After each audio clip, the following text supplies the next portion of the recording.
কালবৈশাখীর মতো মানুষের জীবনে অনেক ঝড় ঝাপটা আসে। ভালোবাসা, রাগ, দুঃখ ও অভিমান সব কিছুই আসে।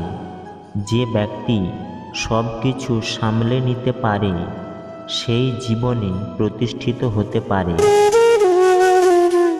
জীবনে নীতিশাস্ত্র: বলার আগে শোনো, লেখার আগে ভাবো, মরার আগে বাঁচো, খরচের আগে আয় করতে শেখো, হাল ছাড়ার আগে চেষ্টা করো। ভালো কিছু তার ভাগ্যেই জুটে যে অপেক্ষা করে, ভালো কিছু সেই পায় যে চেষ্টা করে, আর সবচেয়ে ভালো কিছু সেই অর্জন করে যে সত্যের পথে দাঁড়ায়। তুমি যেখানে ভাবো সব কিছু শেষ হয়ে গেছে, কখনো কখনো সেখান থেকেই নতুন কিছুর সূচনা হয়। দুই পায়ের মতো জীবনযাপন করা উচিত।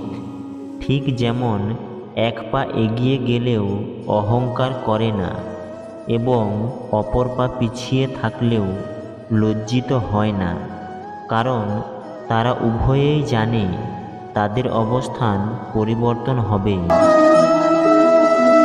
জীবনে ভালো আর মন্দ দুটোই বিরাজমান।